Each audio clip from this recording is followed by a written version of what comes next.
Hi guys, welcome to my channel abroad kick. तो hope करता हूँ आप सब लोग बहुत अच्छे होंगे और काफ़ी सारे लोगों का वीज़ा भी आ चुका होगा। तो जिसने कैश जल्दी मिल गया है वो अच्छी बात है, और जिसने वीज़ा अप्लाई कर दिया वो भी अच्छी बात है। लेकिन सभी को पता है यहाँ पर यूके में अभी कोविड का जो है वो काफ़ी ज़्यादा बुरा हाल चल रहा है।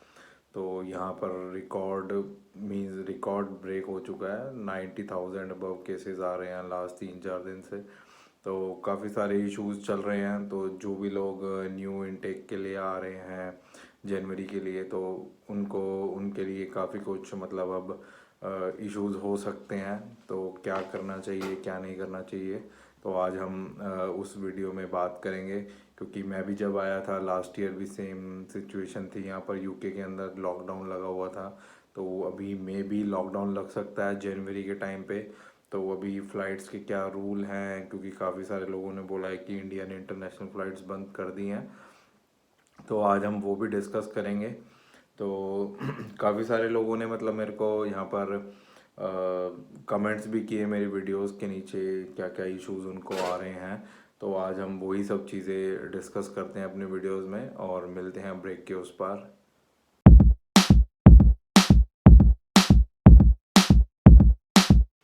चलिए स्टार्ट करते हैं वीडियो को।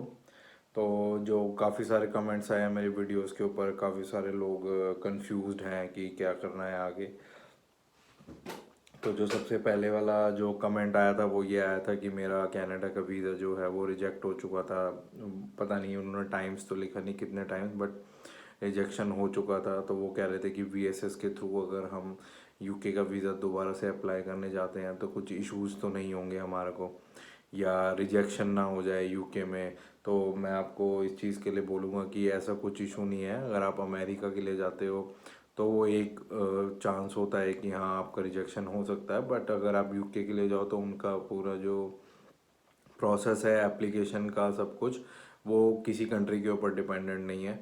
तो आप इजीली आप अप्लाई करिए यूके का वीज़ा, आपको इजीली हो जाएगा। मतलब वो आपका बैकलॉग वाली जो चीज़ें होती हैं वो नहीं देखेंगे कि पहले क्या दिक्कत थी ये क्या था। तो नेक्स्ट जो क्वेश्चन आया था वो ये आया था कि काफ़ी सारे लोगों ने मतलब हस्बैंड एंड जो वाइफ हैं उन्होंने साथ में अप्लाई किया वीज़ा, स्पाउसल का या डिपेंडेंट वीज़ा। तो वो कह रहे हैं कि मेरा वीज़ा आ गया है, मेरे हस्बैंड का नहीं है, या फिर हस्बैंड का आ गया है तो वाइफ का नहीं आया। तो उसमें गाइस ये मतलब किसी को भी नहीं पता कि अगर आपने साथ अप्लाई किया है तो एक साथ ही आएगा, किसी का थोड़ा आगे पीछे हो सकता है। तो वो डिपेंड करता है कि मे बी आपका स्टूडेंट वीज़ा है, आपका कॉलेज से मतलब आपको स्पॉन्सर कर रहा है कॉलेज, तो इस वजह से आपका जल्दी आ गया है। हस्बैंड के केस में वेरिफिकेशन हो रही है डॉक्यूमेंट्स की। तो वो मतलब आपका आ जाएगा। उसमें जो जनरल वीज़ा होता है उसमें 20 to 30 डेज़ का टाइम तो मिनिमम लगता ही है। और दूसरी एक जो चीज़ है वो ये भी है कि आप अप्लाई अगर स्टैंडर्ड वीज़ा जो है आप अप्लाई करते हो किसी भी, जैसे स्टूडेंट के केस में हो या हस्बैंड के केस में, तो ऐसा नहीं है कि कुछ आपका इशू है वो इसी वजह से डिले हो रहा है। तो अगर उनको कुछ भी इशू लगेगा वीज़ा स्टैंपिंग के टाइम पे, वो तो आपको ज़रूर बताएंगे मेल पे कि आप ये डॉक्यूमेंट सबमिट करिए, या कुछ भी चीज़ अगर रह जाती है तो वो सब आपको बताएंगे। तो नेक्स्ट क्वेश्चन था किसी स्टूडेंट का, उन्होंने बोला कि एयर इंडिया में ट्रैवल करना चाहिए या नहीं करना चाहिए। तो फर्स्ट टाइम तो गाइज आपको एयर इंडिया से ही आना चाहिए अगर आप आ रहे हैं, क्योंकि आपके पास स्टूडेंट्स के लिए जो होता है वो एडिशनल एक एक्स्ट्रा लगेज होता है। जो नॉर्मल 23 kg के 2 होते हैं, तो आप एज अ स्टूडेंट आप 25 के जो हैं वो 3 लेकर आ सकते हैं। और जो आपका कैबिन बैग है वो 7 किलो से आपका अप्रॉक्सीमेटली 9 kg हो सकता है, और एक आप लैपटॉप बैग रख सकते हैं। तो अगर आप स्टूडेंट हैं फर्स्ट टाइम, आपके पास सामान भी बहुत ज़्यादा होगा, तो वो सब चीज़ें आप इजीली मैनेज कर सकते हैं अगर एयर इंडिया से आते हैं। लेकिन अगर कोई और फ्लाइट से आएंगे, या यहाँ की जो अपनी नेशनल फ़्लाइट है ब्रिटिश एयरवेज़, तो वो उसमें आपको पे करना पड़ेगा, और आपका जो लिमिट है वो भी कम है।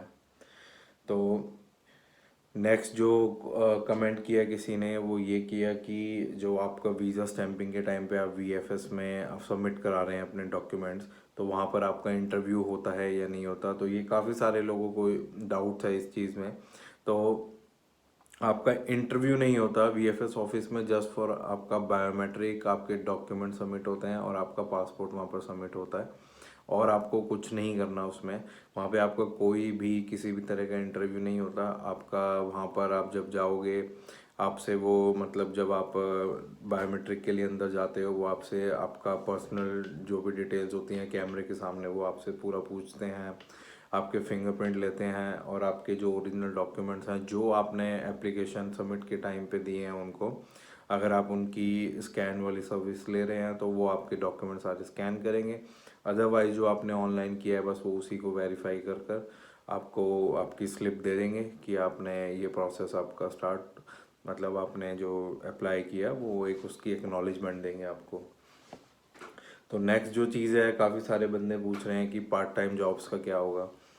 तो अभी जो सिचुएशन है गाइस, आज उसी को डिस्कस करते हैं। तो लास्ट 2 दिन से तो यहाँ पर 90,000 के करीब केसेस आ चुके हैं यूके में। तो बहुत ज़्यादा तेज़ी से यहाँ पर फैल रहा है जो न्यू वेरिएंट है ओमिक्रॉन भी, और जो नॉर्मल कोविड था। तो स्कॉटलैंड, लंदन, इन साइड्स में काफ़ी सारे जो आपका मतलब वेरिएंट का जो कह सकते हैं जो केसेस हैं वो बहुत ज़्यादा हो चुके हैं। I think within 1 week के अंदर काफ़ी जल्दी से मल्टीपल हो रहा है ये न्यू वेरिएंट। तो अभी तक तो गवर्नमेंट ने नहीं बोला लॉकडाउन के लिए।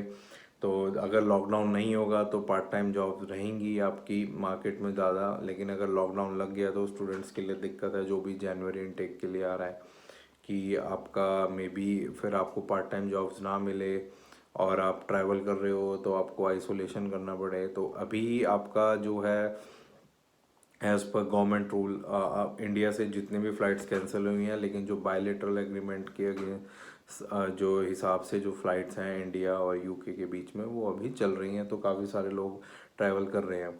तो आपको इंडिया में अपना RT-PCR टेस्ट कराना होगा और अपना पैसेंजर लोकेटर फॉर्म करना होगा फिल आपको। फिर जब आप यूके के अंदर आ जाते हैं तो सेकेंड डे के अंदर आपको यहाँ पर भी एक टेस्ट करना है, और अगर आप वो इजीली आपका नेगेटिव आ जाता है तो फिर आप जा सकते हो बाहर, लेकिन अगर नहीं आता तो फिर आपको आइसोलेशन करना पड़ेगा। आपका वैक्सीन सर्टिफिकेशन इनको चाहिए यहाँ पर, ठीक है। तो वो सारी चीज़ें होती हैं वो नॉर्मली मैंडेटरी है, बट ये नहीं है कि इंडिया को इन्होंने रेड लिस्ट कंट्री में डाला है।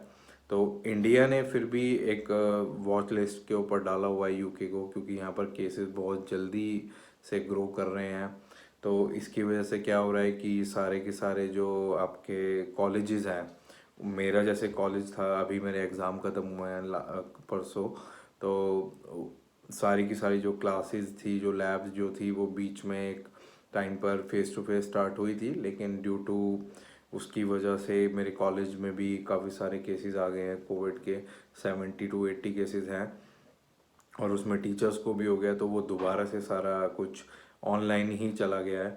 तो आप अपने कॉलेज को वो सब चीज़ें पहले ही, मतलब जब आप कॉलेज में जाते हो वहाँ पर अपनी जो आईडी है डिटेल जब सबमिट करते हो रजिस्ट्रेशन के टाइम पे, वो आप उनको आपको पहले ही पता चल जाएगा कि आपका जो पूरा सेमेस्टर है तो वो ऑनलाइन होगा या मतलब हाइब्रिड मॉडल पे होगा। यहाँ पर हाइब्रिड काफ़ी बोल रहे हैं कि लैब्स आपकी फ़ेस टू फेस होंगी और बाकी सब जो क्लासेस होती हैं थ्योरेटिकल वो आपकी ऑनलाइन होगी। तो ये अपार्ट फ्रॉम ये सब चीज़ें, तो अगर आप इंडिया से आ रहे हैं जनवरी इनटेक में, तो मैं आपको बोलूँगा अगर आपके पास 3 मंथ्स का टाइम है तो आप इतनी जल्दी मत कीजिए, ठीक है। तो एक तो आपका उसमें रेंट आपका थोड़ा सेव होगा, ठीक है। अगर आप इतना यहाँ पर लोग डरा रहे हैं कि ये ऐसा हो जाएगा वैसा हो जाएगा, तो ऐसा कुछ भी नहीं है। हाँ, केसेस बढ़ रहे हैं वो एक चीज़ है, तो अगर आप जल्दी से जल्दी आ सकते हो वो भी अब बेटर है। लेकिन अगर आपको आपका कॉलेज वो चीज़ को समझेगा कि हाँ भाई ड्यू टू आपका लॉकडाउन था या ट्रैवल रिस्ट्रिक्शन थी आप ट्रैवल नहीं कर पाए, तो आप अपनी होम कंट्री से भी पढ़ सकते हो। तो वो कोई एक इतना बहुत बड़ा इशू नहीं है। तो मैं आपको बोलूँगा कि वो एक सेकंड ऑप्शन आप अपने पास रखना, तो इतनी जल्दबाजी मत करना, क्योंकि कॉलेजेस वो सब चीज़ों को समझते हैं और उनको पता है कि क्या इश्यूज से और किस वजह से आप ट्रैवल नहीं कर रहे हैं।